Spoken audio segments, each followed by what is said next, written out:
is happening, Magnus? The Nerdrotic. Let's see what he thought of Deadpool and Wolverine. This should be interesting.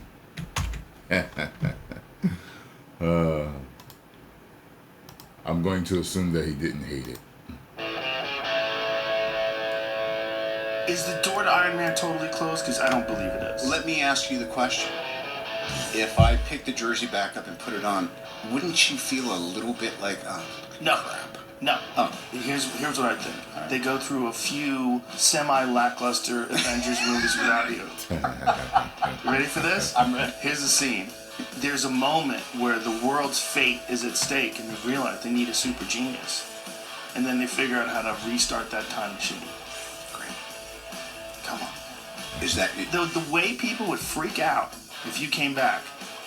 Come on.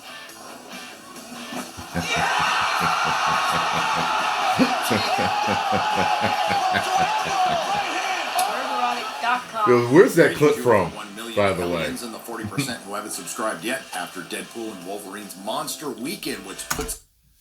I've never been able to see that plug. I don't think I've ever been able to see that plug behind me. What did I do with the camera? What the hell did I do? I'm trying out different ones. I'll eventually settle on one, but okay. It's on a trajectory to be the first movie produced by Disney Marvel to hit $1 billion since Endgame. This predictably has everyone asking, is the MCU back? Probably not. Nah, I got her laughing. Probably not. We're going to have to see some more consistency before it's back. Let's, for now, answer that question with another question. Did Captain Marvel kill the MCU? No. It was just the writing on the wall. It was everything that followed. Oh, God. WandaVision. I like how you think, man. You went reverse there. I like that. Falcon and the Winter Soldier, Loki, Black Widow, Shang-Chi and the Legend of the Ten Rings, the Eternals, Hawkeye, were all a collective of diverse and inclusive failures. This losing streak was only broken up with Sony and Disney Marvel's release of Spider-Man No Way Home on December 17th of 2021. It's been a very tough time for cinemas during the pandemic, with some chains being forced to close. But one film to have broken the mold is Marvel's Spider-Man No Way Home. After surpassing $1 billion globally, it has become the highest grossing film That is too cool. I love that shot. Its appeal is it just, at this point in time, we're desperate for a superhero to come and save the world? There may be something about that, yes, and the fact that people want to have a bit of escapism. After that much-needed W, Disney Marvel decided to grab defeat out of the jaws of victory and follow that monster release with Moon Knight and Doctor Strange Mom, Miss Marvel, Thor Love and Thunder, She-Hulk Attorney at Law, and the Black Panther sequel without Black Panther, Wakanda Forever. That is one big pile of shit. And with all of that, a lot of astute fans knew with the powers that be that the MCU didn't. Things were about to... You know, and I refuse to think that Feige's that stupid. I really think, even though I don't trust him anymore because he's probably taking orders from somewhere else. You know, I'm like, there's no way a dude that built that universe for us would be dumb enough to go down that road on his own. There's no way. To get worse with Phase 5. Ant-Man and the Wasp Quantumania was a massive flop. Then Disney Marvel finally got a win all on their own. And you know what? What if it is that way? What if it is the way, like, he's being told to do this and he's getting his hand forced every time? Can you imagine the amount of tears that this man is crying behind the scenes when he gets home, when he's in the bathroom, when he's showering, if he's married, when he's talking to his wife or whatever? Like, this dude has probably broken down and aged 10 years. You know what I mean? Just dealing with this. To see your baby destroyed like that? When James Gunn returned to do Guardians of the Galaxy Volume 3 right before he f***ed off to work for the competition. And Disney Marvel got right back to work squandering that success with the release of Secret Invasion, Loki Season 2, and the biggest flop in the MCU's history, The Marvels. And that's another thing that we're quite excited for audiences to finally meet the Fleur Kittens. Are you really? What the f*** And to prove Kevin Feige and his crew completely went off the reservation, they decided to follow that up with Echo. I can't hear you. But despite all that, there was still a glimmer of hope due to an announcement brought on by the sea of garbage I had just recited to you. Hugh Jackman was coming back as Wolverine, and he was going to team up with Ryan Reynolds in a Deadpool 3, and it set the internet on fire. Hey, Bob. You're in a movie theater, not the Suit looks a lot brighter there, doesn't it? cough room in your mom's nursing home. All the trailers were well received. The marketing has been perfect, and the release date has now passed. Oh, God. So, has the MCU been saved? I didn't see that. That question will be answered in the spoiler section. The most important question is this the win Disney Marvel so desperately needs? Yes. Yes. Kind of. So let's talk about the movie that, quite frankly, we should have gotten a long time ago. Deadpool and Wolverine. And let's not bury the lead here, considering the slop we've gotten over the last few years. It boggles the mind that it took this long and it was this hard to get Ryan Reynolds and Hugh Jackman together playing the titular characters. That's almost as bad as them taking 24 years to put Wolverine in his proper costume. You actually go outside in these things. What would you prefer? Yellow spandex? Yes. Yeah, I mean, first started this in 1999, there was like, oh, we can't have Technicolor. And so everyone was in black leather, basically. And some part of my brain, I think, was a little institutionalized that, oh, that's the way it is. And then gradually watching the Marvel movies, I'm like, oh, yeah, this actually looks really cool. That looks great. And as soon as I put it on, I can't believe I never had it on before. Directly following the events of Deadpool 2's mid-credits scene, Wade Wilson uses Cable's time-traveling device to go from Earth 10005 to Earth 616, which is... I gotta tell you, though, they did such a good job. He did such a good job of playing Wolverine that I never once wanted the mask. I actually forgot. I didn't forget that he wore a mask, but I didn't feel a need to see him with a mask. And I remember when I first heard, like, yeah, man, like, when's he gonna wear the mask? And I was like, I never thought of that. You know, it's like, it's a movie, it's kind of different, you know, but the same, and it just never occurred to me. And I was like, yeah, he never has worn the mask. You know, I don't know if I could watch a Superman movie and him not have a cape, though. I don't think you know what I mean? They can pull that off. I'm like, oh yeah, he doesn't have a cape. You got what I'm saying? It's different. Is now designated as the Sacred Timeline, which was actually the timeline for Marvel Comics, where the I think it's because the cape is more iconic than Wolverine's mask. It's like having a Wolverine movie without claws. There we go.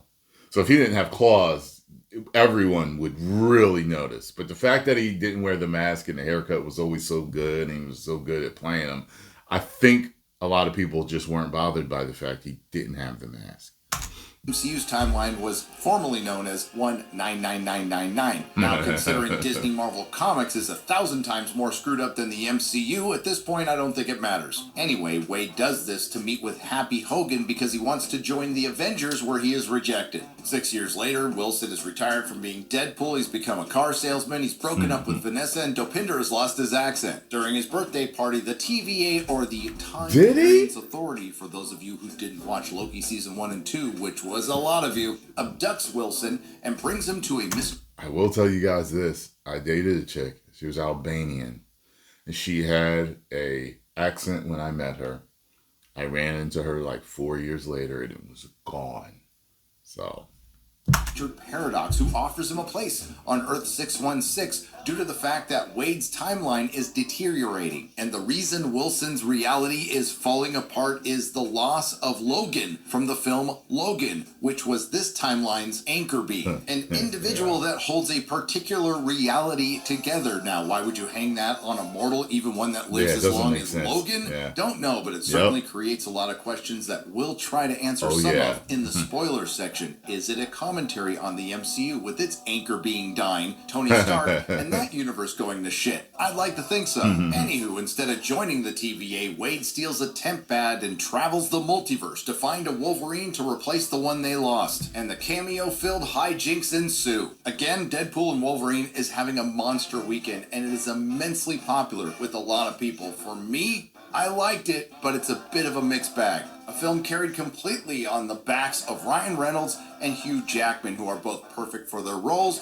and both have brilliant chemistry, which again makes you think, why in the hell haven't they done this sooner? As with all Deadpool movies, it's self-aware and a first for the MCU. It's self-deprecating, which is refreshing. I appreciate the love they showed towards the comic book fans. I just wish it had a little more meaning. Most of the jokes land, some don't. A lot of the cameos are great, some are okay, and there's one I didn't ever need to see again. Overall, it's fun, but flawed, and a testament to how much good characters can cover up for a mess of a story. And that's what keeps Deadpool and Wolverine from being the home run I thought it would be as far as the story is concerned, because once you start thinking about it even a little bit, it starts falling apart. It's both a bit bloated and slow, and while it's a ton of fan service, and it wasn't woke, and everybody was happy.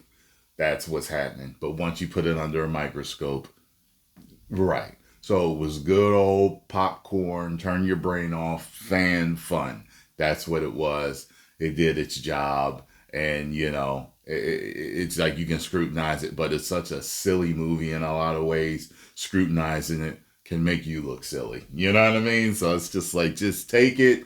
Let's go and let's hope they keep making us happy. That's how it is to me. All being cynical and meta certainly works for Deadpool. It's only because there's a sprinkle of earnestness and heart, something the previous two films had, and this one doesn't have so much. That's why it's the third best Deadpool film, which is light years better than anything Disney Marvel has cranked out in the last few years, with maybe, arguably, the exception of Guardians of the Galaxy Volume 3. But enough of the vagary, let's get to the spoilers. I can't bring myself to buy that movie because it makes me sad. Hearing Rocket scream like that when his friend dies. It's a sad movie. You know what I mean? So if I ever want to watch it, I'll just watch it on Disney Plus. Now, a lot of people were worried, including Hugh Jackman and Kevin Feige, that bringing Wolverine back would ruin his send-off in I don't buy sad movies or scary movies. That's just me.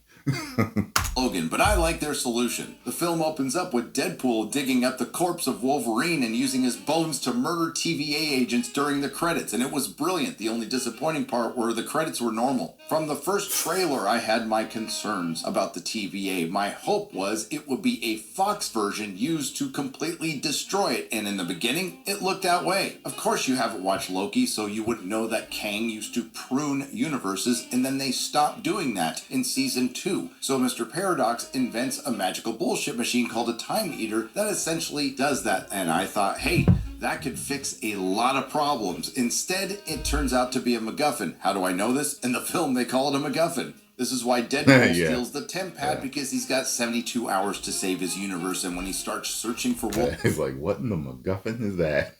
Wolverines, it's absolutely brilliant. We get the cover of Uncanny X-Men 251. We get Age of Apocalypse Wolverine. Patch, comic book accurate Wolverine, which was hilarious. John Byrne's Wolverine in the brown costume about to fight the Hulk, and Henry Cavill as Wolverine, or Cavalrine. There's also a comic book accurate Old Man Logan, and I hope Mark Miller, who I will continue to call Mark Millar, gets his residuals from this film. Eventually, Deadpool finds his Logan, and just so happens to be the worst Wolverine that ever existed. In a brief but well-acted exposition scene, we find out Logan was out drinking, and the humans came and killed all the X-Men, and in turn, Logan went on a killing spree that turned humanity against mutants. And then Mr. Paradox prunes both Deadpool and the worst Wolverine, and they are sent to the Void, where we spend the vast majority of this film. What's the Void, you ask? Because you haven't seen Loki season 1 and 2? Well, when Kane mattered, it's where variants were pruned to go and basically die. The Void is essentially ruled by Charles Xavier's twin sister, Cassandra Nova, who was pruned at a very early age because she was so scary powerful, which sounds similar to what happened to female Loki in the Loki series you didn't watch. Her base of operations is the corpse of Ant-Man as Giant Man, and she has a deal with the TVA to do what the hell she wants in the Void as long as she doesn't come back to the sacred timeline. And I have to admit, Emma Corrin did a pretty good job with this character. This brings us to all the cameos, starting with Chris Evans. And this is one we were expecting. I love the fake out. We think it's Captain America, but it turns into the Human Torch, and it worked. Or did it?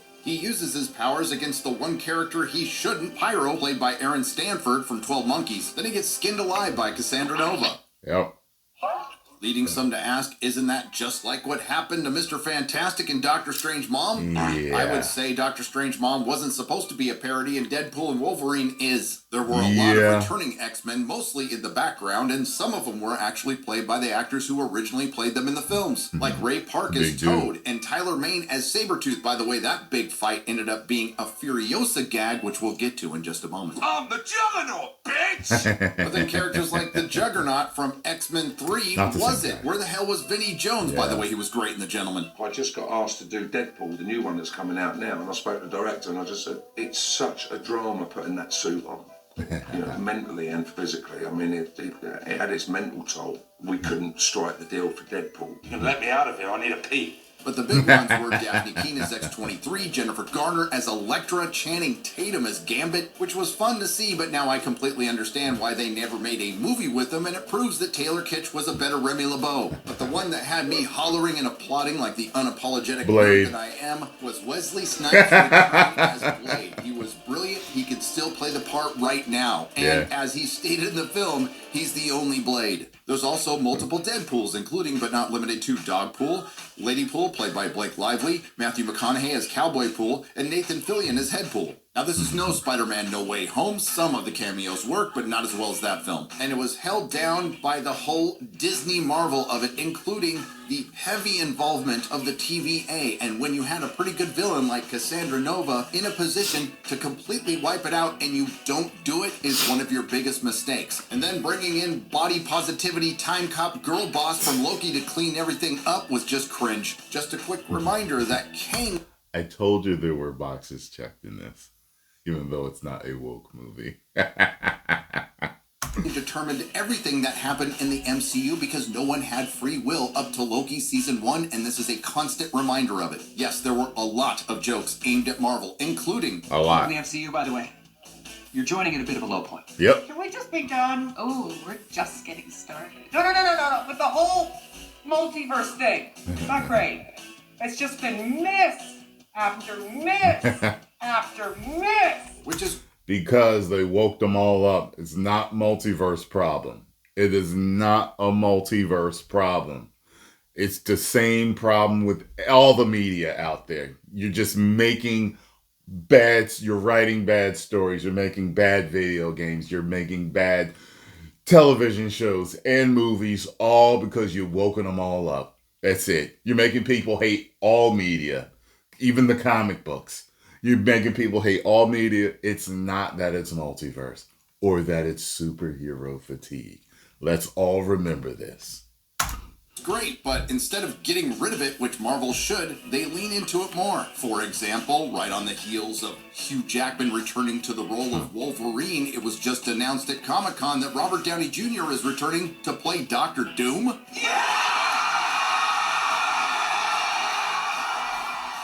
It was certainly mostly well received and broke the internet, but what does this do for longevity? This led to someone on Twitter pointing out that both Tony Stark and Logan's death are now meaningless. And our good friend Quarterback Garrett responded, this is true, but that is how comic books go. As the film points out, you don't kill off anchor... That is true. That is true. There's been a lot of great ideas. So I always say, just because it happened in the comic books doesn't mean it's a great idea. So, it's just all kind of depends. And, we'll just have to wait and see, So that is true. That's how comic books are. People are always dying and coming back and everything. So, we'll see if it works. Characters. You can't pass the mantle. Don't reboot. Recast. Please recast him. Please. Jesus. Accurately. Speaking of which, as far as Deadpool and Wolverine is concerned, if an anchor character dies of natural causes, does their universe die off too? Anyway, I did overall enjoy Deadpool and Wolverine. It is meant to be watched in a packed, enthusiastic theater. A fun movie with the message of meaning and redemption that gets mostly lost in the gobbledygook of a paper-thin story and a lot of cameos. In a movie that felt rushed, maybe one of the 6 screenwriters should have taken another pass, and maybe they should have taken another year and they would have gotten the home run they were hoping for. Instead, It's just a win, which they need. Unfortunately, they're following this with Agatha All Along, which didn't get a mention at the Hall H panel at Comic-Con. And after that, we get Captain African American and the Thunderbolts. And I saw trailers for those at Comic-Con, and they both look... Oh, shit. The Thunderbolts. Oh, shit. I forgot about that. Oh, that's probably going to be terrible. Look awful. And it's 2 years until we see the Russo brothers return with 2 Avengers films, Avengers Doomsday and Avengers Secret Wars. Add the return of Hugh Jackman and Robert Downey Jr., and that is Disney Marvel both being completely desperate and admitting failure. Now, yeah, I'm worried. Oh, man. I'm worried. I'm worried. Oh, God. I don't know what is going to happen with this franchise. Now that I know everything that's coming out, like if I could think, I'm like, okay, a hit with Deadpool and Wolverine, failure with Agatha, a possible hit with Captain America Brave New World, failure with Thunderbolts, and then hit with the Russo brothers movies. Possibly. Oh, God. Deadpool and Wolverine, there's a Furiosa guy. Oh, God, I'm worried. The head of your precious queen, Furiosa! Which I think Tinseltown can learn a lesson from. Furiosa was a good movie that flopped. Deadpool and Wolverine is a pretty good movie that's going to be the biggest hit of the year. What's the difference? You cracked the code, Kevin Feige. You put immensely popular actors who embody their characters in their proper comic book costumes, and everybody showed up. And you didn't woke it up. And the one thing Deadpool and Wolverine does prove is Hollywood is stupid. If you like what you heard, please like, share, and subscribe. If you didn't like what you heard, I thank you for listening this long. I will see you in the next video. Please subscribe. Get on over to the Nerdrotic. Subscribe. Tell them Tyrone Magnus sent you. Is it just me noticing that plug? Or has it always been there? Has it always been? I'm going to go back and look at my videos. I'm like, oh, there it is. Watch me be like, oh, okay. It's in this one too. I just never noticed it. 10 million subscribers.